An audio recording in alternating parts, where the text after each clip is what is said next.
오늘도 10계명의 말씀 중 제5계명의 말씀, 내 부모를 공경하라는 말씀을 상고할 때 하나님의 성령께서 기름 부음의 은혜를 우리 모두에게 베풀어 주시어 말씀의 은혜를 충만히 허락하시고 이 말씀대로 순종하는 은혜에 더하여 주시기를 원합니다. 오늘 우리가 읽은 출애굽기 20장 12절에서 내 부모를 공경하라 해서 이 공경이라는 말은 존중한다, 또 존경한다라는 그런 뜻을 담고 있는 단어입니다. 부모를 존경하고 존중하고 순종하고 효도를 다 해야 됩니다. 이것은 기독교가 아닌 일반 종교와 세상 도덕과 윤리에서도 가르치는 내용들입니다. 그래서 신약의 사도 바울은 디모데전서 5장 8절에서 이렇게 말씀하십니다. 누구든지 자기 친족, 특히 자기 가족을 돌아보지 아니하면 믿음을 배반한 자요 불신자보다 더 악하니라, 이렇게 말씀하십니다. 가족을 돌아보는 일들은 불신자들도 행하는 일이다, 그 말이죠. 그러니 가족을 돌아보지 않는 것은 불신자보다도 더 악한 일이다. 낳아주시고 길러주신 부모를 공경하고 그 부모에게 효도를 하는 것은 예수님을 구주로 믿고 하나님을 경외하는 신앙 이전에 신자와 불신자를 떠난 인간으로서의 당연한 행동이라는 것입니다. 당연한 행동. 그래서 어느 종교나 윤리에서도 부모 경경을 말하고 있는 것이죠. 오늘 10계명의 제5계명의 말씀이 세상 수준의 윤리와 도덕 차원의 부모 공경을 뛰어넘는 말씀이라는 것을 우리가 알아야 됩니다.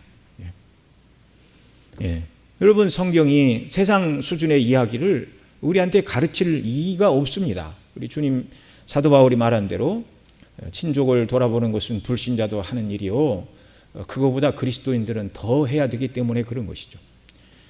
우리나라 초기 이제 복음이 증거되던 그 시대에 유교에서는 이제 부모 공경 사상을 굉장히 강요를 많이 했죠. 그래서 군사부 일체, 임금과 아버지와 선생님은 하나이고 특별히 그분들을 공경하고 존중해야 된다, 그런 이야기들, 어느 종교에서도 마찬가지고요.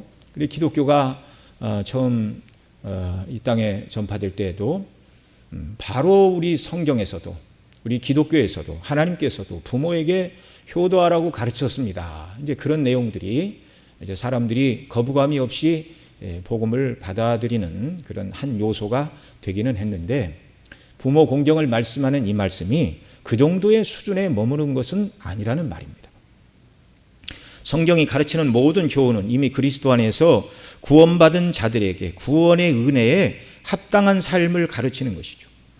여러분, 하나님께서는 이 이스라엘 백성들에게 지금 이 말씀을 주고 계시는데, 애굽 땅 종되었던 땅에서 하나님이 그들을 구원해 내셨습니다. 단순한 종의 자리를 면하는, 자기 마음대로 할 수 있는 그런 자유의 구원이 아니라 하나님을 섬기는 백성으로서의 구원입니다. 그래서 그들은 하나님의 백성으로서 의로운 삶을 살아야 되죠. 하나님의 거룩한 백성이요 왕 같은 제사장의 삶을 살아야 되는 자들로 부르심을 받았는데, 이 삶을 구현하는 방식과 원리가 바로 10계명이고 하나님 주신 율법이라는 말씀입니다. 법이 없으면 어느 사회든지 유지가 될 수 없습니다. 그래서 이 10계명과 율법은 하나님의 백성들의 마땅한 삶이 무엇인가, 어떻게 살아야 하나님께 영광을 돌리고 하나님께서 그들에게 주신 공동체가 복되고 안정이 되고 번영이 될 수 있는가, 이런 정말 규정을 담고 있다, 그 말이죠. 그래서 하나님 주신 10계명과 모든 율법은 크게 보면 두 가지죠. 첫째는 어떻게 하나님을 섬겨야 하는 것인가 하는 문제이고, 둘째는 그 백성들 사이에 어떻게 서로 대해야 하는가. 그래서 10계명도 크게 두 부분으로 되어 있죠. 지난주까지 살펴본 1계명에서 4계명은 하나님이 누구시고 그 하나님을 어떻게 섬겨야 하는지를 가르치시는 말씀이었습니다. 오늘 5계명부터 10계명에 이르는 말씀은 그 하나님을 예배하고 섬기는 구원받은 백성들 서로 간에 어떻게 하나님을 사랑하는 이 아름다운 신앙의 모습을 사람들 사이에서 실천하고 드러낼 수 있는지 그 방식을 지금 가르쳐주고 계시는 것입니다.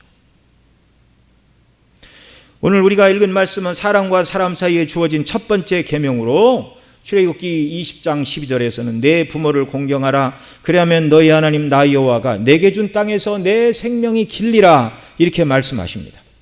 여러분, 오늘날 현대 교회에서 사람 듣기 좋아하는 그런 설교를 하는 교회들에서는요, 안타깝지만 구약, 특별히 계명, 율법 이런 말씀은 거의 하지를 않습니다. 율법을 얘기하면 죄를 지적해야 되는데 죄를 지적하는 설교를 듣기 싫어하니 하기 싫어하는 그런 이상한 시대가 되었습니다. 그나마 이 10계명 중에서 5계명은 1년에 한 차례 가정의 달에 간혹 강론되기도 하지만 앞서 말씀드린 것처럼 이 5계명이 단순히 자녀들에게 부모에게 효도하라는 것만 가르치는 말씀이 아닌 것을 알아야 됩니다. 그것을 당연히 포함하지만 거기서 머무는 것이 아니라 훨씬 더 그것을 넘어서는 풍부한 의미를 담고 있다는 것, 이것을 우리가 기억하고 말씀을 우리가 들어야 됩니다. 자, 이제 다섯 번째 계명인 내 부모를 공경하라라는 이 말씀을 통해서 하나님을 경외하고 예수님 믿는 모든 구원받은 성도들이 다른 사람들에 대해서 어떻게 대해야 되는지를 긍정적으로 또는 적극적으로 가르치는 말씀이다 라는 걸 우리가 처음부터 전제를 해야 됩니다. 이 말씀을 드리면 어떤 분들은 왜 부모를 공경하라는 말씀을 가지고 모든 인간관계의 기본 원리라고까지 이 말씀을 확장시키는가, 이런 생각이 언뜻 들 수 있습니다. 여기 하나님께서 말씀하신 부모를 공경하라고 할 때 이 부모는 이제 문학적인 표현 양식을 따지면 제휴법이라고 할 수 있습니다. 여러분, 제휴법은 이런 것이죠. 전체를 그 전체의 일부분으로 혹은 일부분을 그 전체로 표현하는 방식이 제휴법인데 이런 말입니다. 사람이 빵으로만 살 수 없다. 그래서 옛날 혁명 시대에 사람들이 뭐라고 그랬죠? 뭐와 무엇을 달라고 그러죠? 빵으로만 살 수 없으니까 빵과 자유를 달라. 그렇게 말하는 것입니다. 여기 말할 때 빵은 밀가루로 만든 제과점에서 파는 그런 종류의 빵을 말하는 것이 아닙니다. 이 빵은 우리 한국인들로 치면 육체 생존을 위하여 필요한 모든 음식, 곧 쌀과 고기와 야채로 조리한 식사, 그 다음에 식사 후에 먹는 과일, 그 다음에 마시는 물과 음료 일체를 포함하여 빵이라고 표현하는 말이죠.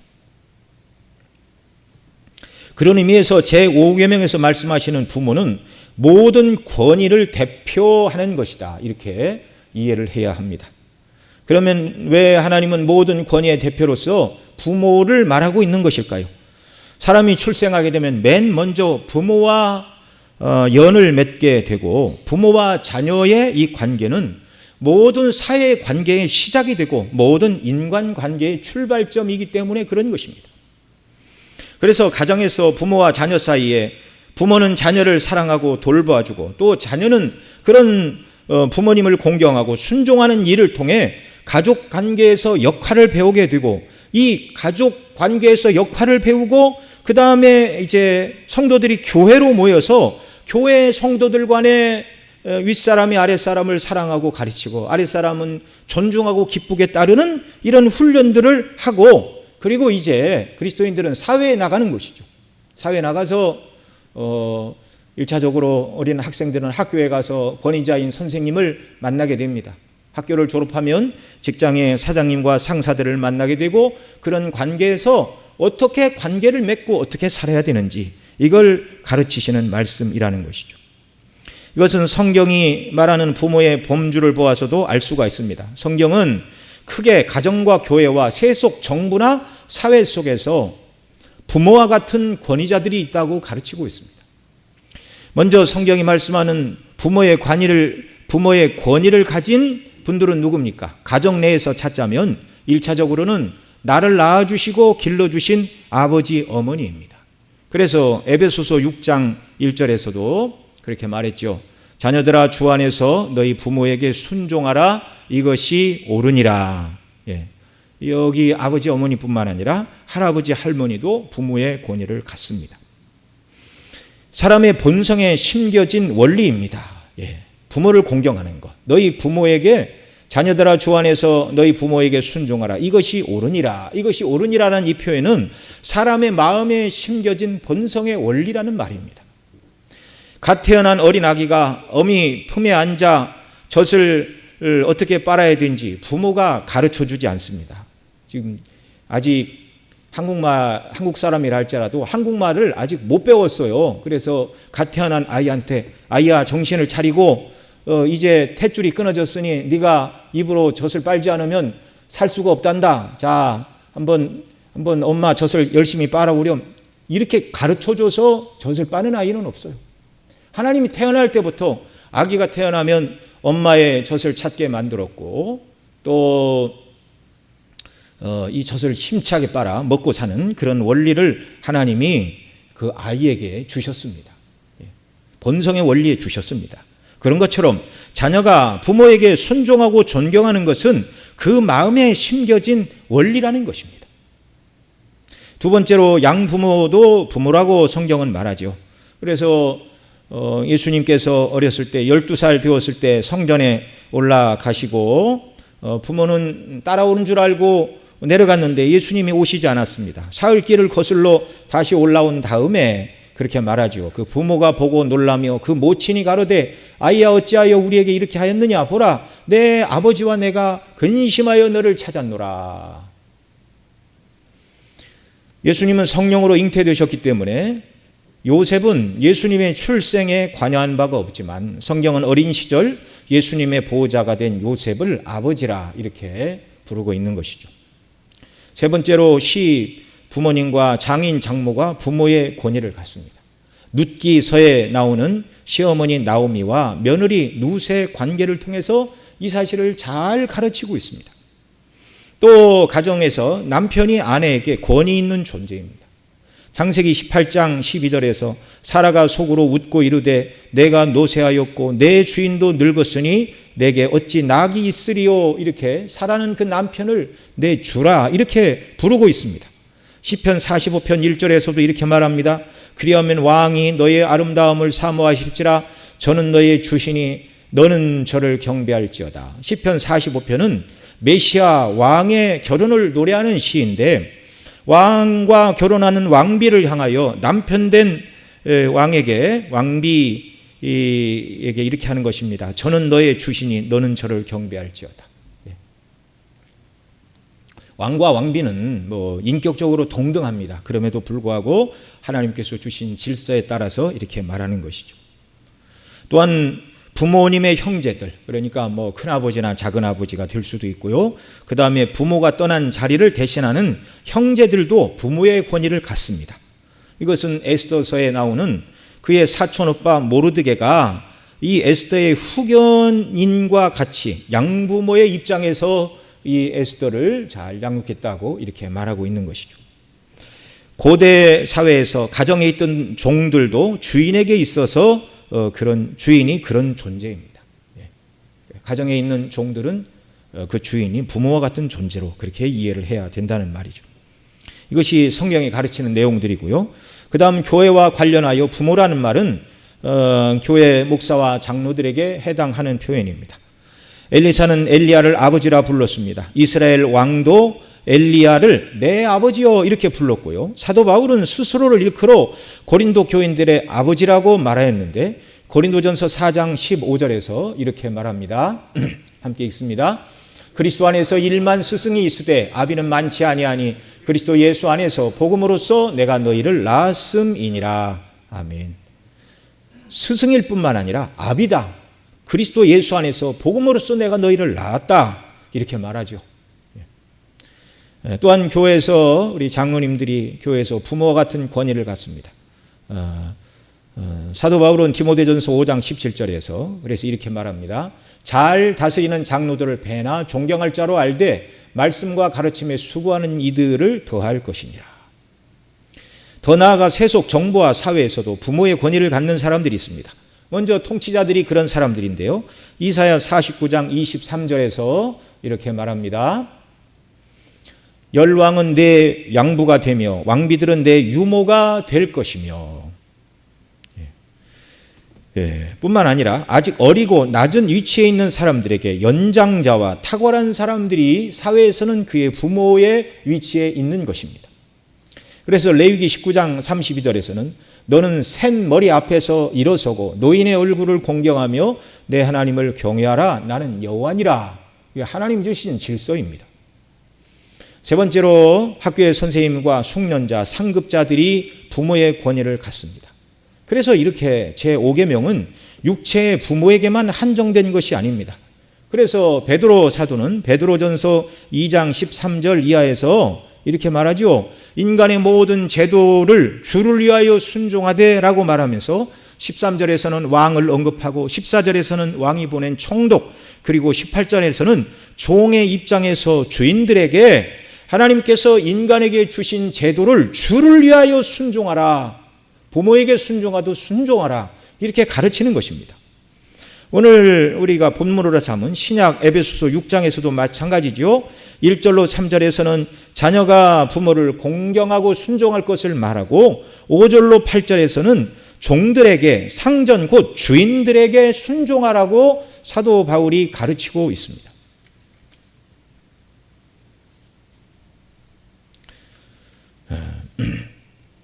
하나님께서 주신 권세자들에게 순종하라고 가르치는 것은 이 개혁주의 신앙 전통에서도 일관되게 가르쳤던 내용들인데요.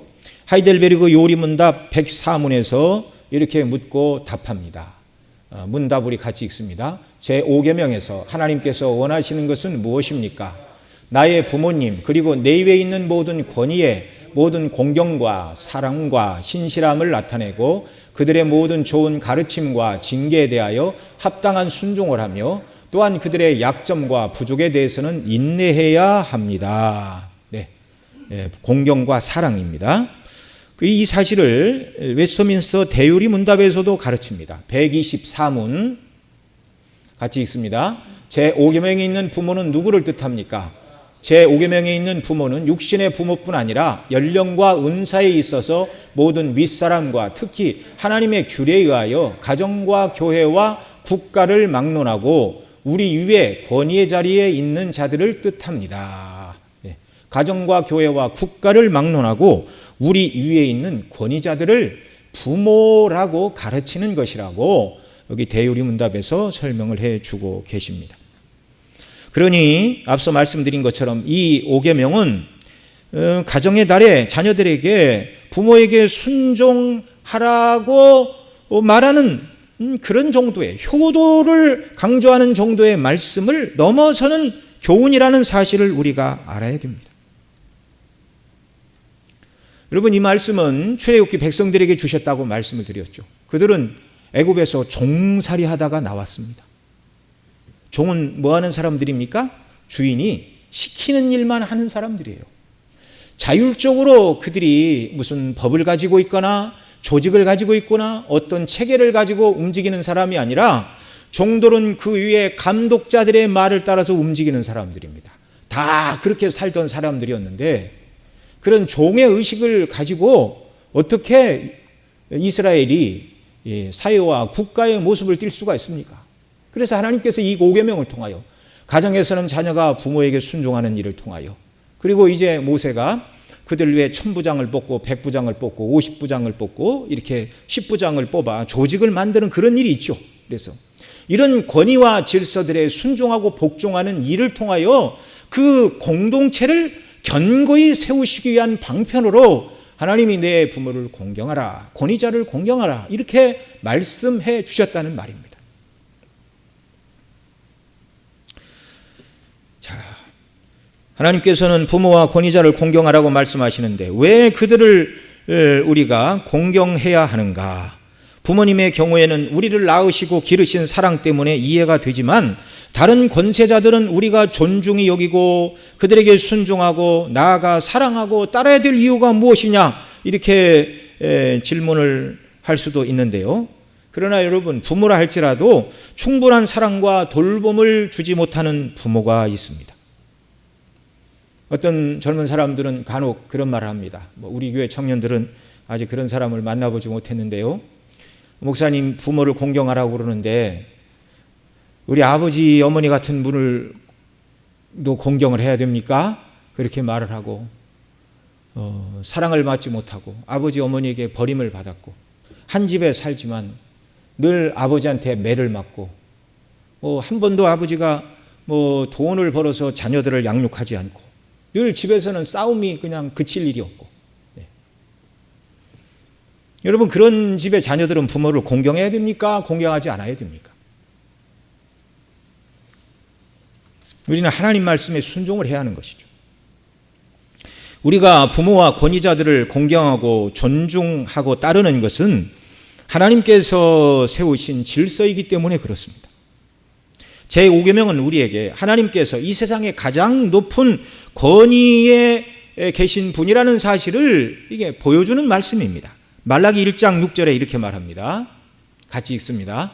내 이름을 멸시하는 제사장들아, 나 만군의 여호와가 너희에게 이르기를 아들은 그 아비를, 종은 그 주인을 공경하나니 내가 아비일진데 나를 공경함이 어디 있느냐? 내가 주인일진데 나를 두려워함이 어디 있느냐?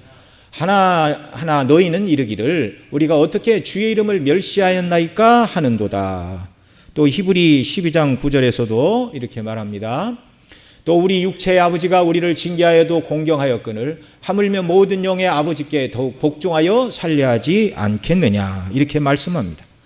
주님은 주기도문을 가르치실 때 하나님을 우리에게 가르치시되 하늘에 계신 우리 아버지여라고 가르쳐주고 계십니다.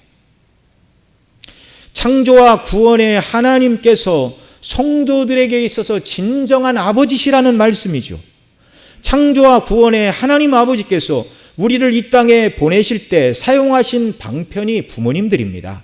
그래서 가정의 부모님들은 그런 의미에서 하나님의 대리자요 동역자다, 이렇게 말씀을 드릴 수가 있는 거예요. 그래서 부모를 공경하라는 것이죠.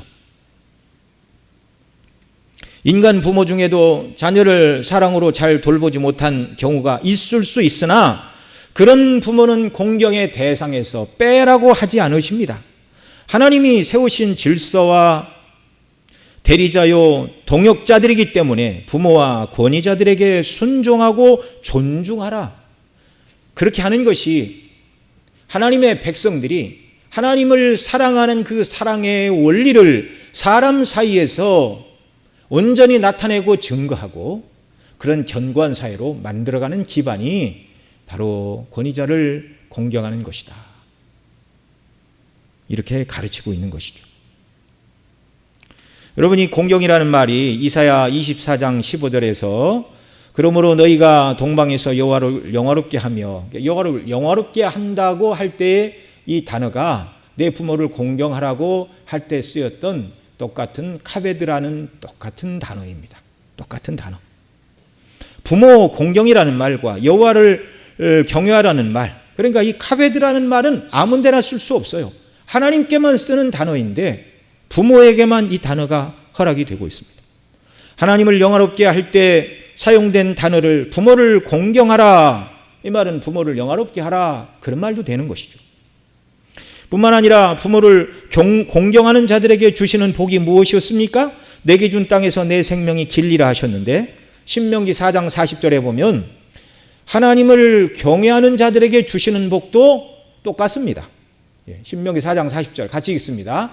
오늘 내가 내게 명하는 여호와의 규례와 명령을 지키라. 너와 내 후손이 복을 받아 내 하나님 여호와께서 내게 주시는 땅에서 한없이 오래 살리라.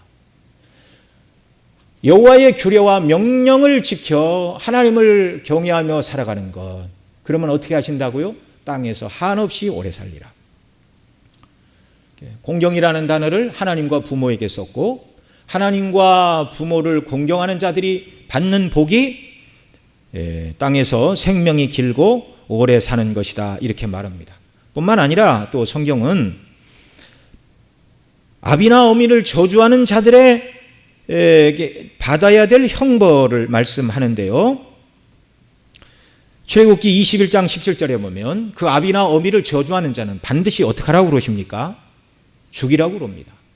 그런데 하나님을 저주하는 자도 성경에서는 뭐라고 말할까요? 죽이라고 말합니다. 레위기 24장 11절에 이렇게 말합니다. 이스라엘 여인의 아들이 여호와의 이름을 모독하며 저주함으로 무리가 끌고 모세에게 가니라. 그래서 이제 묻습니다. 그러자 그 다음 12절부터 쭉 봅니다. 그들이 그를 가두고 여호와의 명령을 기다렸더니 여호와께서 모세에게 말씀하여 이르시되 그 저주한 사람을 진영 밖으로 끌어내어 그것을 들은 모든 사람이 그들의 손을 그 머리에 얹게 하고 온 회중은 돌로 그를 칠지니라. 그리고 15절 너는 이스라엘 자손에게 고하여 이르라. 누구든지 자기 하나님을 저주하면 죄를 당할 것이요. 부모를 저주하는 자는 죽이라. 그런데 하나님께서 하나님을 저주하는 자는 죽이라고 먼저 말씀하지 않으셨어요. 감히 있을 수가 없는 일이기 때문에 그렇습니다.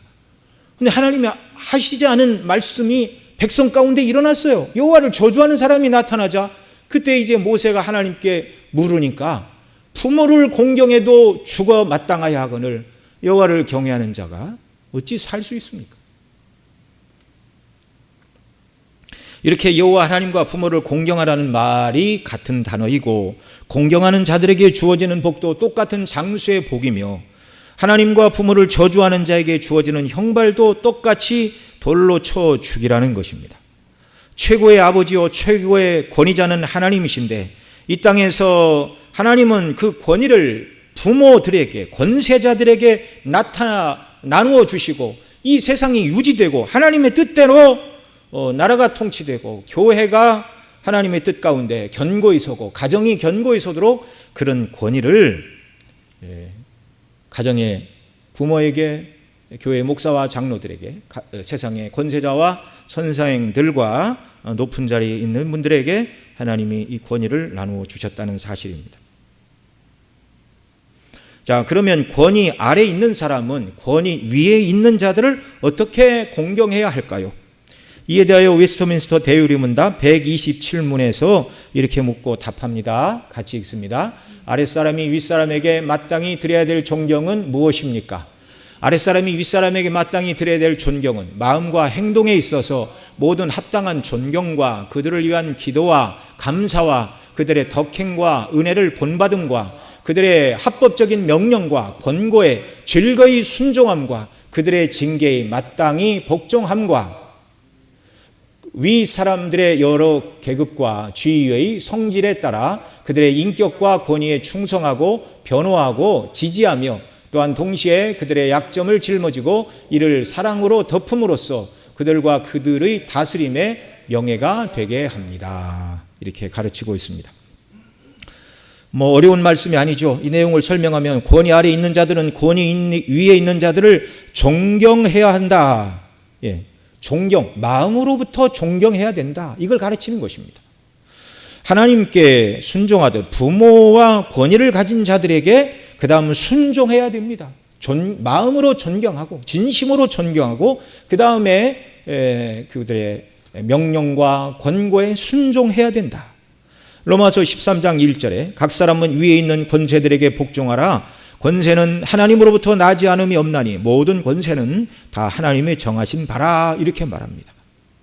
그리고 세 번째는 말과 행위로 존경을 표해야 되고 네 번째는 그분들을 위해서 기도하라고 말합니다. 다섯 번째는 그들을 본받으라 말하고 여섯 번째는 인격과 권위에 충성하고 변호하고 지지하며 또한 동시에 그들의 약점을 짊어지고 이를 사랑으로 덮음으로써 그들과 그들의 다스림의 영예가 되게 해야 된다.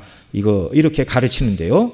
이것이 적극적으로 부모와 권위자들을 공경하는 방식이라고 우리 믿음의 선배들은 대유리 문답을 통해서 가르치고 있는 것이죠.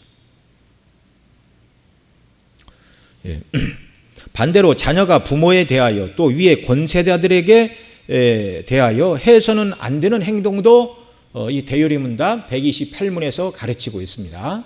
우리 같이 읽습니다. 아랫사람이 윗사람에 대하여 범하는 죄들은 무엇입니까? 아랫사람이 윗사람에 대하여 범하는 죄들은 그들에게 요구된 의무를 소홀히 하는 것과 합법적인 권고와 명령과 징계를 하는 그들의 인격과 지위에 대하여 시기하고 경멸하고 반역하는 것이며 그들과 그들의 다스림에 치욕과 불명예를 주는 그런 모든 난처하고도 불미스러운 태도를 취하여 저주하고 조롱하는 것들입니다. 이렇게 하지 말라는 것이죠. 그 권위에 순종하지 아니하고 경멸하고 반역하고 멸시하고 치욕을 주고 불명예를 주는 행동, 이것은 하나님이 미워하시는 죄라는 것입니다.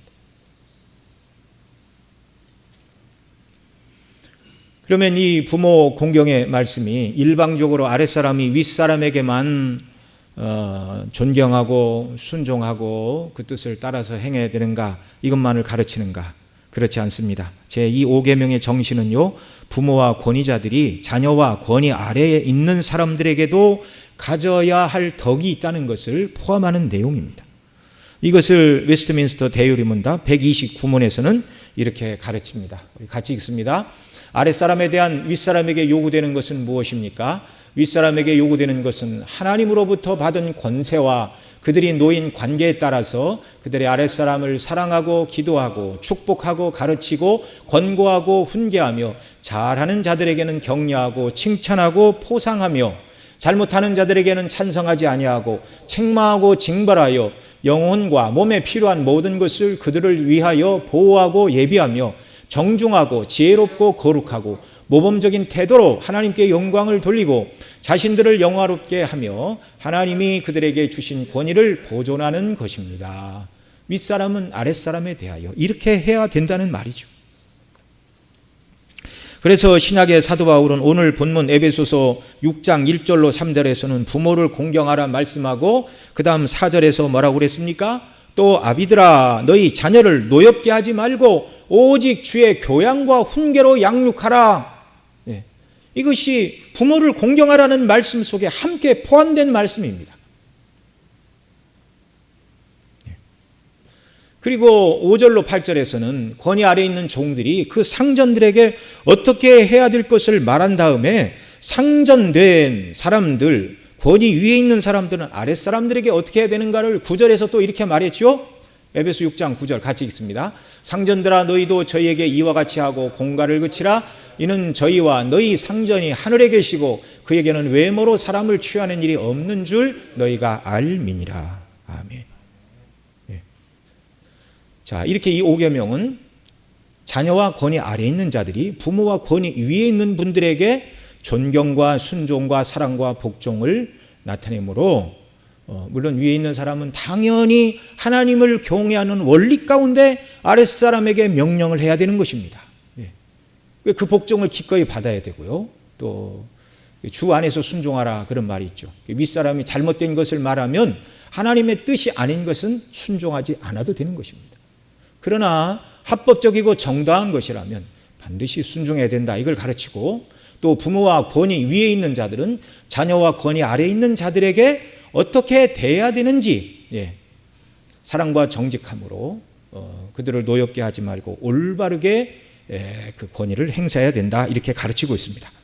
자, 그러면 이렇게 5계명이 부모와 자녀, 권위 위에 있는 사람과 권위 아래에 있는 사람들에게 말하는 것인데, 그러면 동등한 입장에 있는 사람들에게는 이 5계명을 통해서 배울 수 있는 교훈은 없는가? 있습니다. 이에 대하여 웨스트민스터 대유리문답 131문에서 이렇게 묻고 가르칩니다. 같이 읽습니다. 동등자들 사이의 의무들은 무엇입니까?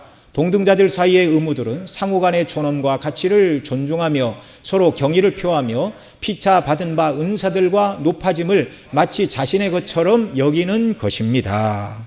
그래서 동등자 또는 같은 동료 입장에서는 이렇게 하는 것이 의무를, 5계명의 의무를 충실히 이행하는 것이다, 이렇게 가르치는 것이죠.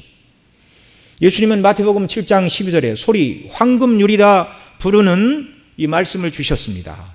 같이 읽겠습니다. 화면에 안 나오나요? 제가 읽어드립니다. 그러므로 무엇이든지 남에게 대접을 받고자 하는 대로 너희도 남을 대접하라. 이것이 율법이요 선지자니라. 아멘. 율법이요 선지자니라. 구약의 교훈이라는 것입니다. 이 말씀을 5계명의 정신과 부합하는 것인데요. 이 동등자들 가운데 서로 내가 대접을 받기를 원하는 대로 다른 사람을 대접해라. 뿐만 아니라 부모와 자녀 간에도 권위 위에 있는 사람과 권위 아래에 있는 사람도 서로가 자기가 대접을 받기를 원하는 대로 이렇게 서로 대접을 하는 것, 이것이 율법의 정신이라고 거듭거듭 가르칩니다. 그리고 대유리문답 132문에서 동등자들 사이에서 죄가 되는 행동이 무엇인가를 그 다음 또 가르치는데요. 132문 같이 읽습니다. 동등자들 사이의 죄들은 무엇입니까? 동등자들 사이의 죄들은 요구된 의무를 등한히 하는 일 외에 상대방의 가치를 과소평가하고 은사를 질투하고 피차의 높아짐과 번영을 마음 아파하고 서로 남의 탁월함을 빼앗고자 하는 것, 이것이 죄라는 것이죠. 지금 말씀드린 자녀가 부모에 대하여, 윗사람과 아랫사람에 대하여 동등자들이 서로 존경하고 하지 말아야 될 일을 하지 않는 공동체, 복된 공동체입니다. 우리 가정이 이런 가정이 돼야 되고, 교회가 이런 교회가 돼야 되고, 이런 성도들이 모여있는 사회가 이런 사람으로 살아가게 될 때 경찰도 필요 없고 검사도 필요가 없고 판사도 필요가 없는 줄 믿습니다. 그래서 이 청교도 정신과 원리로, 청교도 정신은 뭐예요? 하나님의 말씀대로 순종하는 것이죠. 그대로 살려고 몸부림쳤던 자들이 청교도 시대인데, 이 시대의 범죄가 가장 적었습니다. 인권이 가장 높아진 시대였죠. 청교도 시대 영국에서 윌리엄 웰퍼피스라는 국회의원을 통하여 영국에서 먼저 노예 해방운동이 일어났습니다. 우리가 예수님의 교훈을, 가르침을 교훈 삼아서 남에게 대접을 받고자 하는 대로 다른 사람을 대접하게 될 때 부모와 자녀, 권세자와 권위 아래 있는 사람, 동등자와 동료 사이에 참된 평강이 이루어지게 되는 줄 믿습니다. 그래서 이런 참된 공경, 서로 간의 존중, 이 평강 가운데 그 다음에 주어지는 복에 대해 하나님이 뭐라고 말씀하셨습니까? 출애굽기 20장 12절에서 그리하면 너희 하나님 나 여호와가 내게 준 땅에서 내 생명이 길리라 말씀해 주셨습니다. 에베소 6장 2절로 3절에서는 내 아버지와 어머니를 공경하라, 이것이 약속 있는 첫 계명이니 이는 내가 잘되고 땅에서 장수하리라고 말씀하셨습니다. 출애굽기 문맥에서 내게 준 땅에서 내 생명이 길리라는 말씀은 장차 들어갈 가나안 땅에 들어가서 이 말씀의 원리대로 가정에서, 그리고 교회에서, 그리고 사회 전체가 이 원리를 가지고 당시 가정을 떠난 광야 교회 전체가 구약의 교회라고 볼 수 있죠. 교회이며 동시에 사회라고도 볼 수 있는데, 그들이 이런 공경하고 또 사랑하는 이 5계명의 원리를 따라 살아가게 될 때 가나안 땅에 들어가서 안정되고 강한 나라가 되어 번영을 누리게 되고 전쟁이 없게 되고 후손들이 그 땅에서 평안하게 오래 살 것이라는 말입니다. 이게 나라와 민족 전체로 해석을 하면 이렇게 되고요. 그 다음에 개인적으로 해석을 하면 부모를 공경하고 질서와 권위에 순종하는 자들에게도 하나님이 오래 사는 은혜, 이런 복락을 주신다는 말이죠. 에베소서에서는 출애굽기에 말씀하는 내게 준 땅에서라는 말씀 대신에, 왜냐하면 신약의 백성은 가나안 땅에 들어가는 자들이 아니고 천국에 들어갈 자들이죠. 그래서 그 말 대신에 이는 약속 있는 첫 계명이니 라는 말로 바꾸고 가나안 땅이 아니라 천국을 사모하는 자들을 향하여 땅에서 잘되고 장수하리라 사도 바울이 이렇게 말합니다. 1차적으로 역시 이 신학의 말씀도 공동체 입장에서 설명을 하면 5계명이 잘 지켜지는 이런 사회가 하나님의 돌보심을 받아 건강하고 복된 나라가 되어 전쟁과 같은 전란이 없고 장수와 번영이 있게 될 것이라는 말씀이죠. 하나님께서 세상을 이런 원리 가운데서 평안하고 복되게 통치를 하신다는 말입니다. 그러나 반대로 하나님께서 주신 권위를 부인하고 질서를 무너뜨리는 사회는 무법이 판을 치게 되고 인생의 생명이 단축되게 되고 번영을 파괴하는 일들이 사회적으로 일어나게 될 것입니다. 또한 개인적으로 부모에게 순종하고 권위에 순종하고 질서를 따르는 자에게 하나님께서 번영과 장수의 복을 일반적으로 말씀하시는 것임을 또한 믿으시기 바랍니다. 약속 있는 첫 계명. 그러나 계명에 순종하는 모든 사람에게 이 복이 기계적으로 똑같이 임하는 것은 아니라는 것도 우리는 알아야 됩니다. 왜요? 우리 예수님은 육신의 부모 또 참 아버지이신 하나님의 뜻에 완전히 순종하셨지만 사람이 보기에 이 땅에서 장수하지 않으셨고 젊은 나이에 십자가에서 죽으셨어요. 그러나 영적으로 볼 때는 또한 이 말씀이 예수님에게서 이루어진 것을 우리가 알 수 있습니다. 죽으셨지만 부활하심으로 말미암아 지금도 살아계시고 영원토록 살아계신 주가 되시고 또 하나님이 부활하신 그분을 만유의 주가 되셨습니다. 산자와 죽은 자가 그 앞에 무릎 꿇어 경배하게 하시는 만왕의 왕 만주의 주로 하나님 아버지께서 예수님을 세우셨습니다. 그거보다 더 큰 영광과 권세가 어디 있겠습니까? 우리는 이 말씀대로 순종할 때 모든 경우에 이 말씀이 문자적으로 성취되기를 원합니다. 그러나 그렇지 않고 하나님의 주권과 저와 여러분을 향한 더 비밀스러운 또 다른 경륜의 여지를 하나님이 가지고 계실 수도 있다는 것을 우리가 인정을 해야 됩니다. 그러니까 온전히 부모에게 순종하고 권위에 순종했음에도 불구하고 이 땅에서 번영과 장수의 복을 누리지 못하는 수도 있다는 것입니다. 특별한 하나님의 섭리 속에서. 그때는 우리가 하나님 앞에 불평하지 말고 하나님의 주권과 하나님의 더 큰 비밀스러운 그 뜻에 기쁨으로 순종하며 주의 뜻이 이루어지기를 원합니다. 그렇게 기도해야 될 줄로 믿습니다. 왜냐하면 신실한 하나님의 사람들이 핍박과 고난의 때에 하나님을 존중히 여기고 또 이 계명을 순종하며 살았지만 순교로 하나님께 영광을 돌린 사람들도 있기 때문에 그렇습니다. 흔한 일은 아니지만 그런 일이 있었기 때문에 그렇습니다.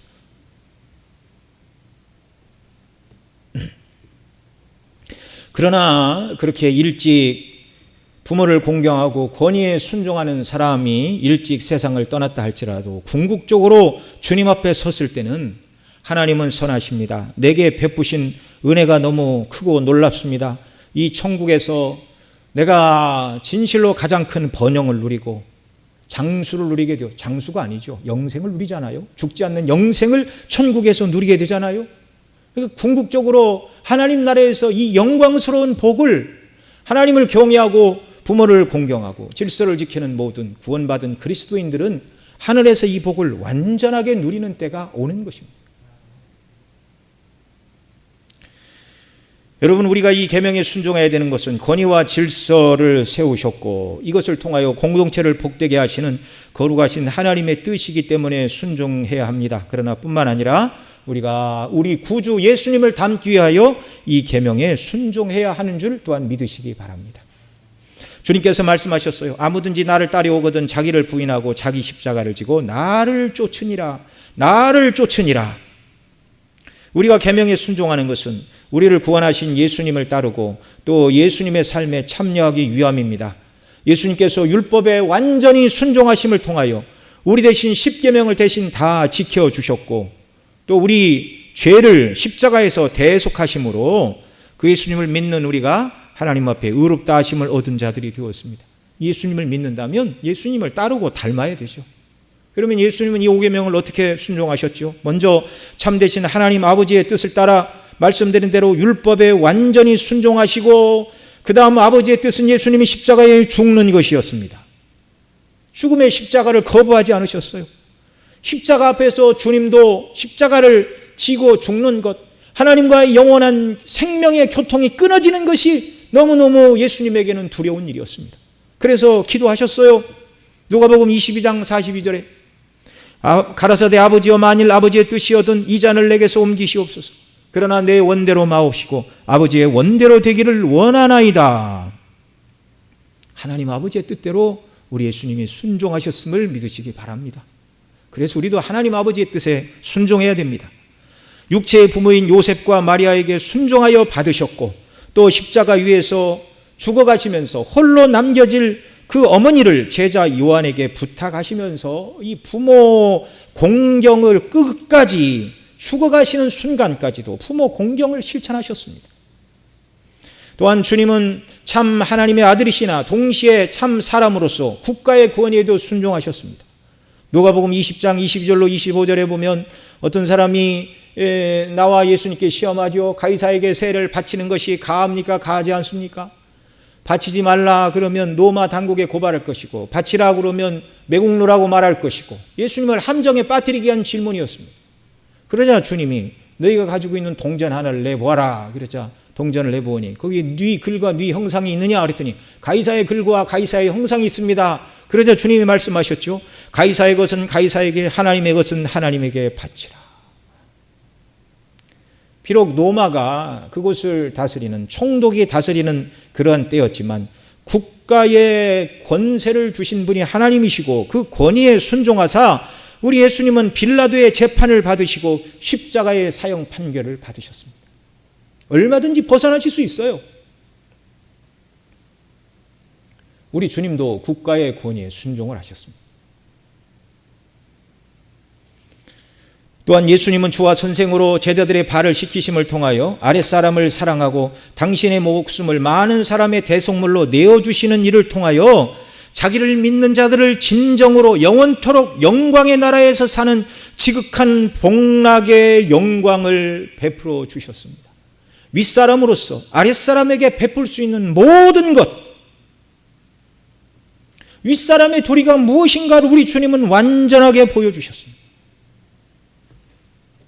대신 죽으시고 우리를 구원하심으로써 말미암아 그렇습니다.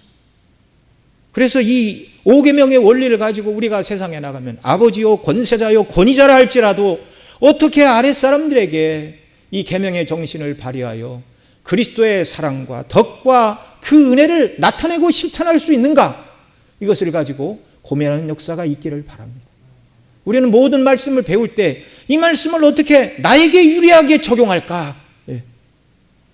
아들아 부모에게 순종하라는 말씀을 잊지 말라, 그렇게 가르쳐야 되지만 그 이전에 부모로서 자녀에게 마땅히 해야 될 벌이를 잘 하나님 앞에 감당하는 것, 삶으로서 계명이 무엇인가를 가르쳐 주는 것, 이런 역사가 믿음 안에 견고히 선 분들에게 먼저 넘쳐나는 역사가 있기를 바랍니다. 이 5계명은 부모와 권위자들에게 무조건 복종을 말씀하는 강압과 폭력의 말씀이 아닙니다. 10계명의 모든 말씀은 하나님께서 사랑하신 그 백성을 향한, 너희가 내 백성이라면 나를 사랑하여 이렇게 살아야 된다고 하나님이 부탁하시는 사랑의 호소입니다. 사랑의 호소. 왕같은 제사장으로 살기 위해서는 적어도 이렇게 해야 되지 않겠느냐, 내가 너희에게 베푼 사랑에 보답하는 삶의 방식과 원리는 바로 이런 것이다, 이걸 지금 계속 가르치시는 것입니다. 창조와 구원에 하나님께서 그 사랑과 은혜를 부모와 권위자를 통하여 우리에게 드러내 주기를 원하고 계십니다. 또 그런 모습을 통하여 하나님의 사랑과 배려와 도우심을 받은 자들이 진실로 부모와 권위자들에게 감사하는 일을 통하여 더 나아가 하나님 앞에 감사하게 되는 것이고, 그런 공동체를 하나님이 복되게 하시고 질서가 회복되어 이 땅에서 복된 나라를 이루고, 그런 가정, 그런 교회, 그런 나라가 있다면 더 좋겠지만 그런 가정, 그런 교회는 하나님이 완전히 다스리시고 하나님이 완전히 존경받으시고 하나님이 우리에게 베푸시는 은혜로 충만케 되는 천국의 은혜와 영광을 더 소망하게 된다는 말씀입니다. 구원받은 저와 여러분은 나를 따라오라 명하신 예수님을 따라야 되는 자들인데요, 예수님께서 이렇게 기쁘시게 5계명의 정신을 따라 하나님 아버지에게, 육신의 부모에게, 세상 권세자에게, 그리고 그 아래에 있는 자들인 우리를 구원하시기 위하여 사랑을 실천하사 자신을 내어주시고 이 계명을 완전하게 하심을 생각하면서 우리도 기쁘게 예수님 따라서 이 계명에 순종하는 역사가 우리에게 있기를 바랍니다. 그리고 하늘에서 우리의 참 아버지이신 하나님 앞에 서서 온전히 순종하고 그 하나님과 교통하는 영생의 복락을 사모하면서 오늘도 하나님께서 우리에게 주신 이 5계명을 따라 부모와 권위자들에게 순종하고 우리가 하나님께 순종하는 자요 예수님 닮은 자들임을 드러내고 실천하는 역사, 영원한 나라에서 하나님을 온전히 섬기며 경배하고 존중히 여길 산 소망을 따라서 오늘도 내일도 살아가는 저와 여러분 모두가 되시기를 바랍니다. 기도하겠습니다. 사랑하시는 아버지 하나님, 오늘도 주 앞에 나와 경배하는 자녀들, 은혜로 붙들어 주시고 또 주의 말씀 듣도록 은혜 주시니 감사합니다. 제5계명을 통하여 가르치는 주의 말씀을 늘 마음에 새기고 이 말씀대로 순종하며 실천하는 역사가 넘쳐나서 우리 개인에게도 복이 되고 교회가 견고히 서고 우리를 통하여 하나님 나라가 견고히 서고 확장되는 귀한 은혜 허락하여 주시옵소서. 우리 구주 예수님의 이름으로 기도드리옵나이다. 아멘.